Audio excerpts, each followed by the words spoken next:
swinging because they're deciding who to vote for. And this is a really important thing. I think people think swinging voters is like choosing.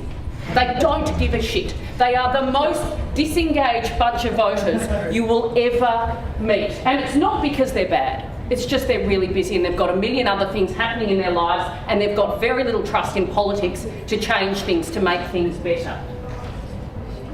So when you are going into campaign mode, do not waste time in the bubble.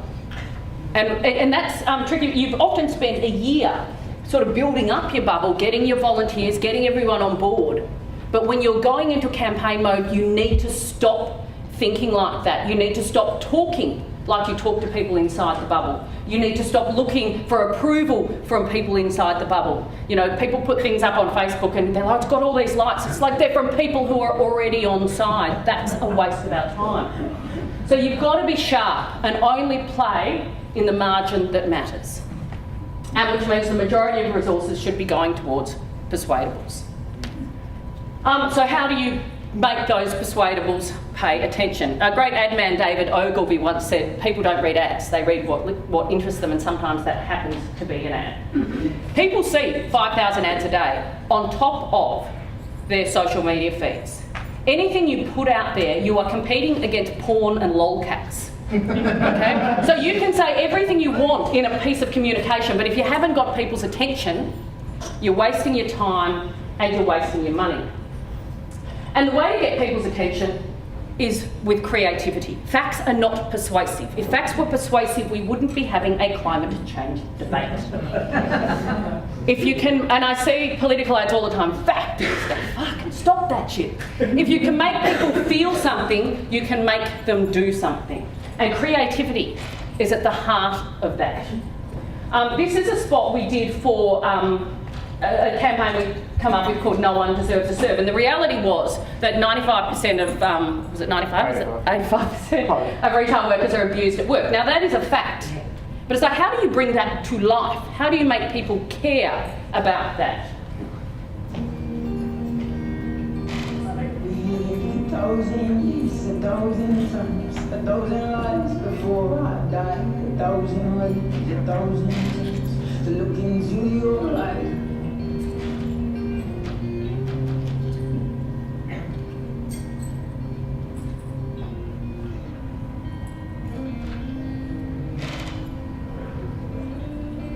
What makes you care about that fact is that you see the person.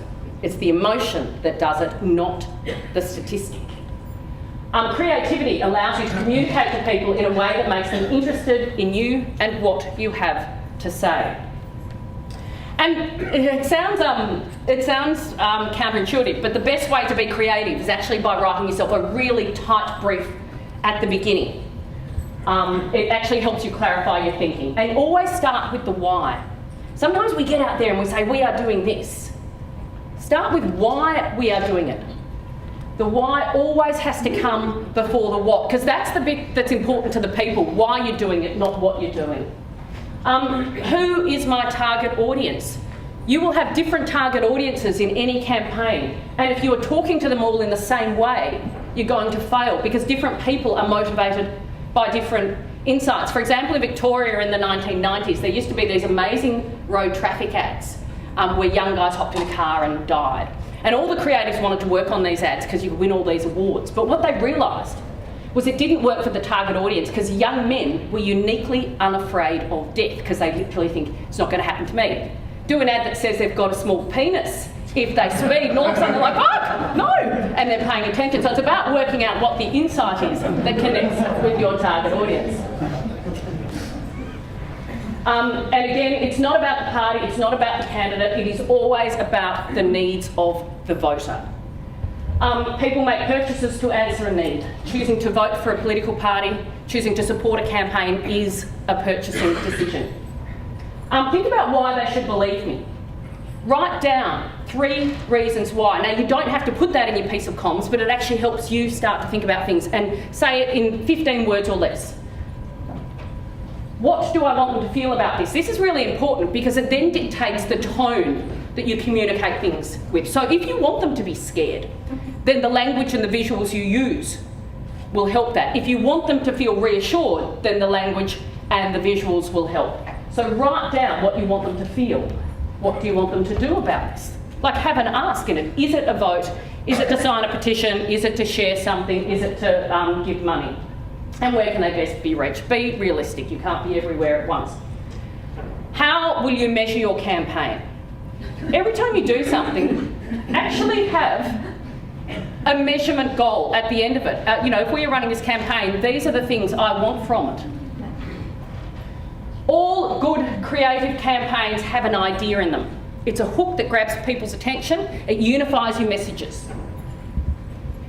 And the way to get a good idea is to be single-minded. If you throw someone one tennis ball, they'll catch it. If you throw them 5, they catch none. Good communication works in exactly the same way. Work out what is the most important thing you're trying to say, and then wrap an idea just around that. People only take one thing out, so don't put more than one thing in. Words matter. The words you use determine whether your message is heard through a sympathetic lens, which in turn determines how effective the message is. Sometimes when you're in campaign mode or you work in politics, you start speaking in a very political way that doesn't mean much to people outside that. So make sure you rain check your own words. You know, we say things like, oh, the Libs don't care about old people. And I tell you what, if a swinging voter hears that, they go, well, I don't think that's true. And it's not true.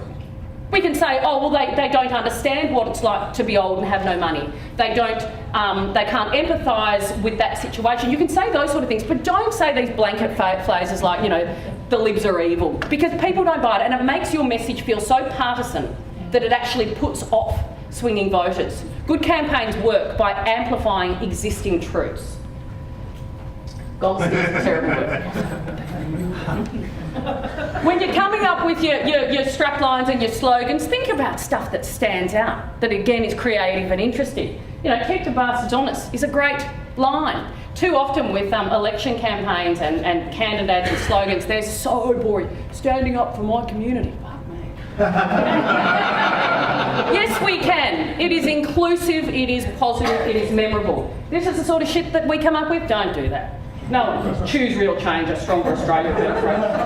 A new way, Kevin. Okay, words are important, but pictures tell 1,000 words. And the reason is that visuals work differently than words. They circumvent critical thought and they become truth in our minds much faster. So if you've ever got a choice between using a word and using a picture, use a picture every single time.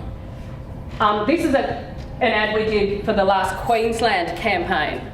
No newspaper clippings, very few words in it, but a visual. We knew that Campbell Newman was still hated. I'm going to use Campbell Newman in every campaign till he's dead. And the new guy, no one really knew much about him. So what I wanted to do was visually stick him right next to Campbell so that in people's sort of minds and emotion they become all the negative attributes that people associated with Campbell Newman are visually transferred over. When Newman cut 14,000 Queensland jobs, guess who was right behind that? And when Newman tried to sell our assets, guess who was right behind that? Yeah, Tim Nichols was Queensland Treasurer and behind every single one of Newman's policies.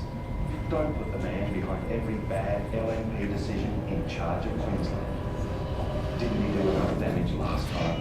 And we ran that throughout the whole campaign. By the end of the campaign, you'd say to people, you always ask them about ads and people go, I don't pay any attention to ads. You go, what do you think of Tim Nichols? He was the man behind every one of them. Another great, so it's a great line. This was from Saatchi & Saatchi's London agency, with also a great visual that goes with it. So they work together. Also a great slogan.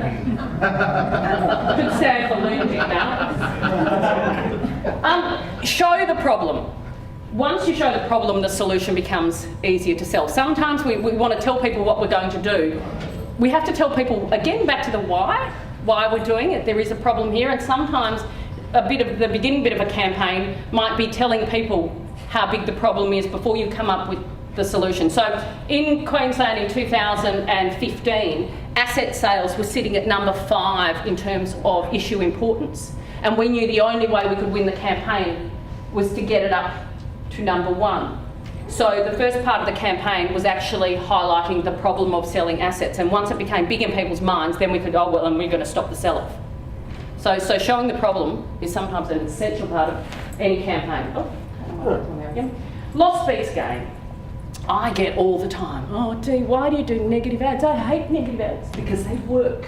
We're more persuaded by what we'll lose than what we'll gain. Our emotional reaction to loss is twice as intense as our joy at gain. So do not be afraid to go there. And again, whether we like it or not, swinging voters are more likely to vote against something than for something.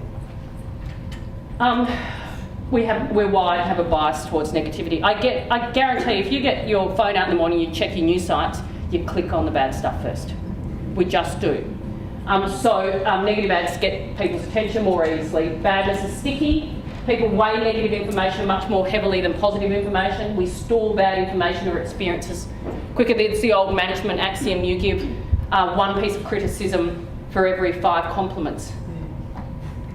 And attacks can be fruitful, especially if you're the challenger. And in Australia particularly, we like to, barrack for the underdog, sort of taking it up to the big guy. As long as the criticisms are executed well. But this is the essential thing. Negative ads. We know negative ads work, but we also know people don't like them. So the trick is don't make them look like a negative ad. You can be clever about it. The more you can get people to laugh, the harder your negs can actually be. So this is an ad we ran in Victoria. So the Victorian Liberal Party were having a go at the CFMEU. Said they were a bunch of criminals. How dare they? So anyway, we ran this ad in response. These men are all high-ranking members of one of Victoria's most notorious organisations. Jailed for embezzling $1.5 million, also recorded telling fellow members how to evade the law. A neo-Nazi white supremacist stole $278,000 from the Australian public, caught conspiring to funnel mafia donations to a political campaign. And their leader dines with mafia bosses. The name of this organisation? The Victorian Liberal Party.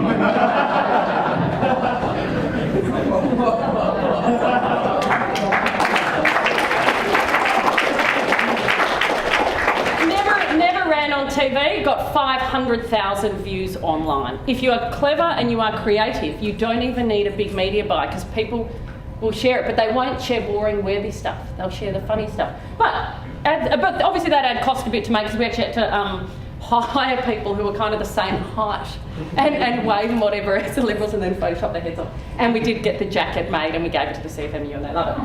But you don't have to spend a lot of money to cut through either. Here's one we did in Longman. When Ruthenberg was an MP, he supported all of Newman's cuts to local schools and hospitals. Put him last, because once a cut, always a cut.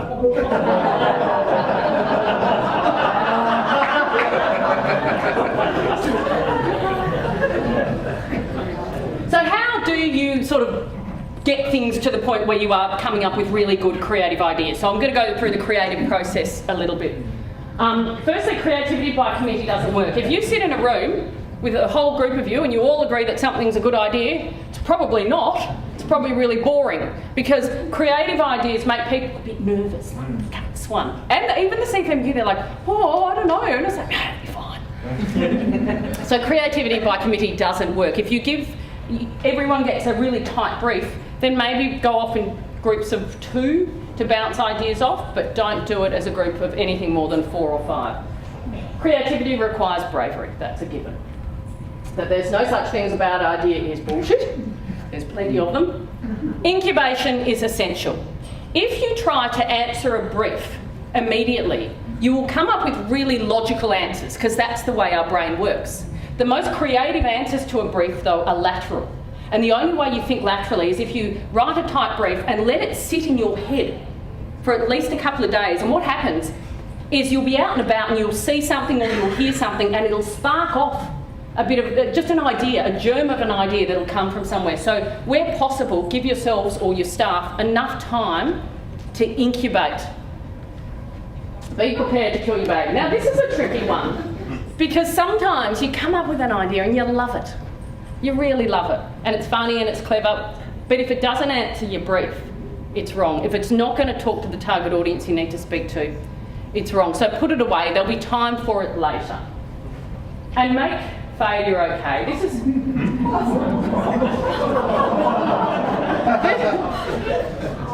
Making failure okay is really important. I think sometimes when things don't go well in a campaign, the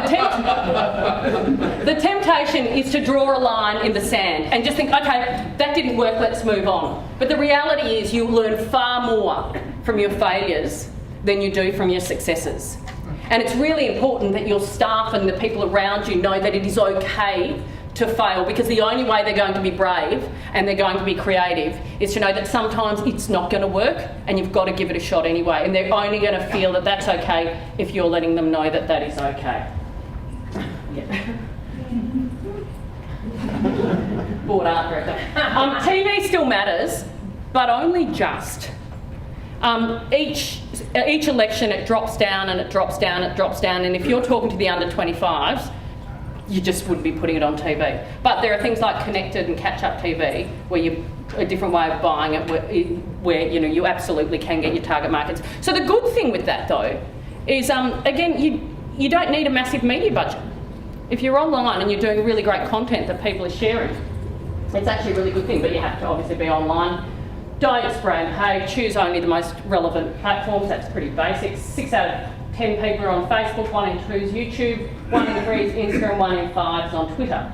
On Facebook, the year before your campaign, you should be running sponsored posts, boosting, building your audience. Hyper-localised content works best. Sabina will tell you, Daniel Andrews, every time there's a photo of a local road, the people get very excited about that.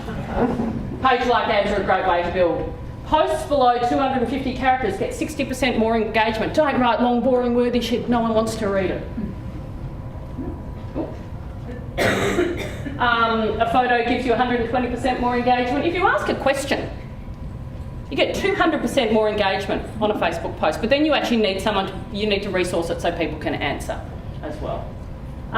Good content matters, but not as much as people think. A like on Facebook can mean sweet FA. And again, this goes back to, if you're just doing worthy, boring shit that's going to get shared amongst all the people who are already supporting you anyway, waste of your time in an election campaign. YouTube is the most visited social media site, and now there's great little lengths on YouTube. You can buy 6, 9, 12-second videos. But if you're doing that, you actually need to think about it as if it was a poster. Nothing more complicated than that. 36% of Australians are on Instagram, but all the young people are. Instagram, though, is a really tricky one to campaign on because it's a really low engagement platform. Like, people put things up there, but there's not much to and fro. The amount of swinging voters on Twitter is 0. But journos are, so it can let you influence the news.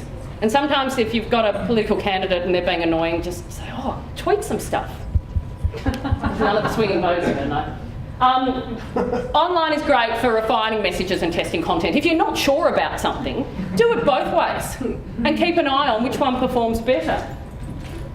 We're 80% more likely to buy a product from a friend's recommendation than from the seller. In, I think it was 2013, the Labor brand was so damaged, thank you, Kevin, that we found it was better to seed out stuff through third parties than put it out through Labor. That's not the case now. The Labor brand is nice and strong, yay. But still, nonetheless, people, when their friends share something, it resonates a lot more than if it comes directly from a political party. This is really important. We're more receptive at certain times of the day. The persuasiveness of any message is hugely dependent on when it's heard, and also the type of message. So if you're on Facebook and it's a Friday night, you're scrolling for entertainment. So make sure that what you put on there is entertaining. Facebook's also really good on Saturday mornings because you've got a whole lot of parents that are bored at children's sports. And there's all that information is online, so make sure you keep up with what the trends are, and where Facebook will tell you when people are most likely to be on there. All that information's there, make sure you use it. Again, make it to measure. Evaluate every activity. What worked, what didn't. Now I'm actually going to get you to do something.